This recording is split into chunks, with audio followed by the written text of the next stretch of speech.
Hey everyone, welcome back. Today we're going to be talking about the 10 best movies coming out in 2021.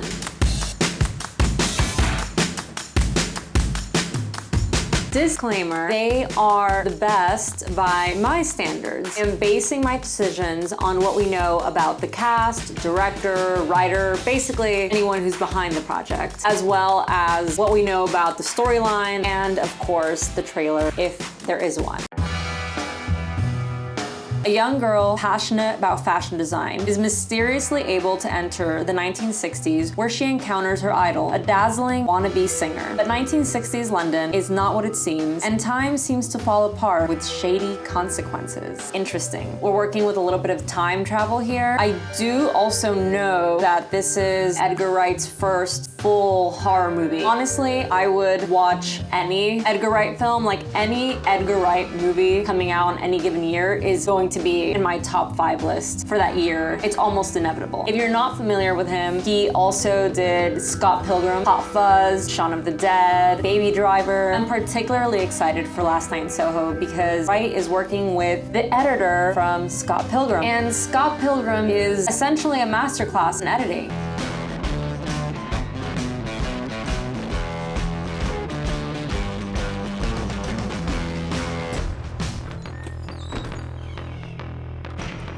Do you know that girl?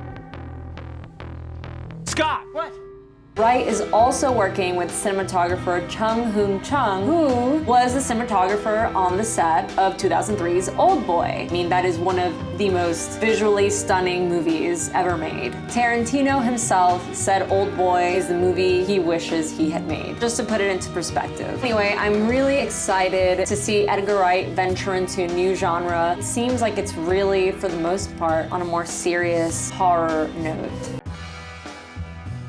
Following the events at home, the Abbott family now face the terrors of the outside world. Forced to venture out into the unknown, they realize the creatures that hunt by sound are not the only threats lurking beyond the sand path. On top of these creatures that we had to deal with the whole movie that only hunt by sound, now we realize there are other threats. I wonder if Cillian Murphy is going to be one of those threats. He's presented as a character that could help them, but you never know. The trailer for this movie was really, really good. One of the reasons A Quiet Place works so well is because you're like scared of breathing too loudly during the movie. I did hear that in a lot of theaters you weren't allowed to take food inside because it was really disruptive to the movie because it was so quiet.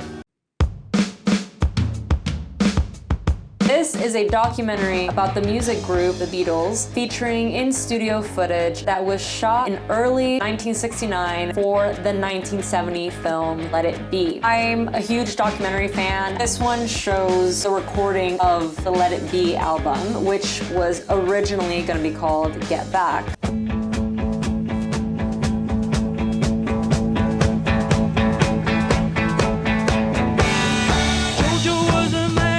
Faster, do you think? A bit faster. 1, 2, 3, 4.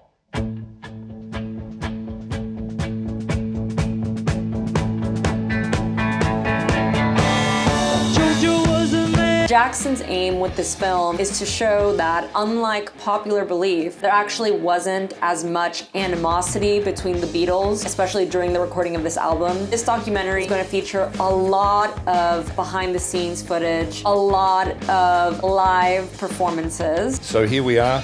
We've got 56 hours of never-before-seen Beatles footage. This film was due to be finished around about now, but like the rest of the world, it's been affected by the COVID pandemic.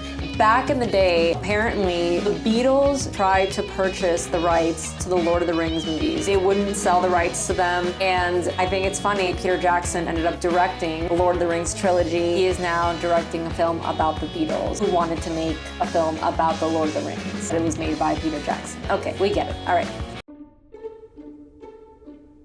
A darker version of the classic children's fairy tale of a wooden puppet that transforms into a real living boy. Pinocchio stars Ewan McGregor, Cate Blanchett, Tilda Swinton, Ron Perlman, Christoph Waltz, and Finn Wolfhard. We're bringing back some of the sort of fairy tale charm of the original, and at the same time we're making it sort of a metaphor, because is in between World War I and World War II in Italy, the rise of fascism. So perfect for a puppet to live in that time. This movie has been in the works since 2008. It was originally set to be released in 2014. It went through development hell, and production was indefinitely postponed. In fact, since then, another Pinocchio movie has come out. They made it live action, and the way the puppet boy looks is like kind of scary to me, so you can check that out too.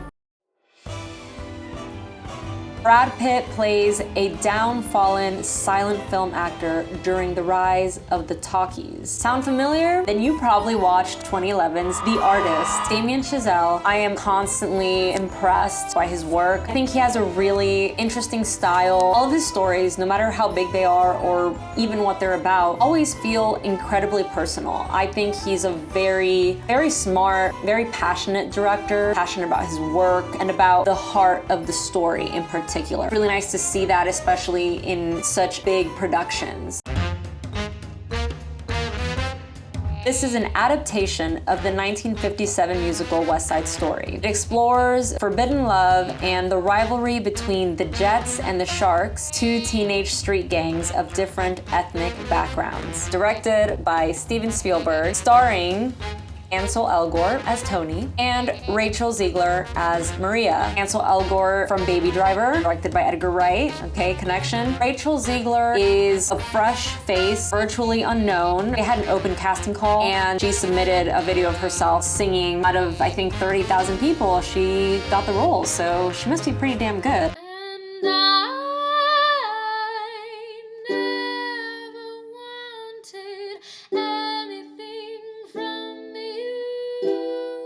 It's a remake of the original, but I do think the film is gonna follow the Broadway play a lot more closely than the 1957 film did. I'm not the biggest Steven Spielberg fan. That being said, I do have a lot of respect for his work, so I'm really excited to see what he does with this.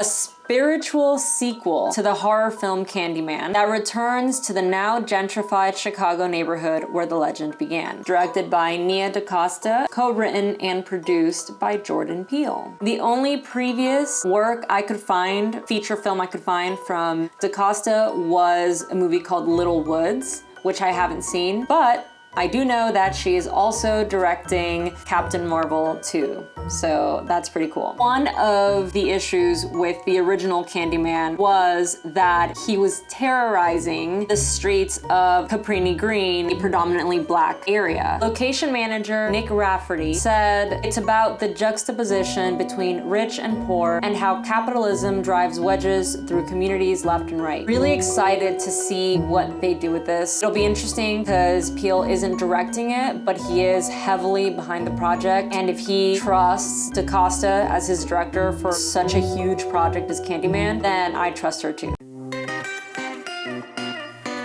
A feature version of the Broadway musical in which a bodega owner has mixed feelings about closing his store and retiring to the Dominican Republic after inheriting his grandmother's fortune. Directed by John M. Chu, who also did Crazy Rich Asians. That was so close to making it to my 5 movies to help you forget 2020 ever happened list. It's such a feel-good movie. It's also such a beautifully photographed movie. Okay, enough of that. This is a big, epic musical. I'm excited to see it come to life. From the trailer, it looks like it's gonna be a really fun movie. I love big, bold colors. I love, this kind of like Latin flair that the movie has. I think Chu is a pretty good director for this movie, stylistically speaking. I am interested to see how he portrays the Latino Dominican experience. One thing about Lin-Manuel Miranda is he knows how to write good music. He did a lot of the music for Moana. Hamilton has one of the best soundtracks, and I haven't heard the soundtrack for In the Heights, but I have no doubt it's gonna be just as good. In an isolated Oregon town, a middle school teacher and her sheriff brother become embroiled with her enigmatic student, whose dark secrets lead to terrifying encounters with a legendary ancestral creature who came before them. Sounds like an awesome mythological monster movie. You can tell it's so beautifully shot, as you would expect from any Del Toro movie.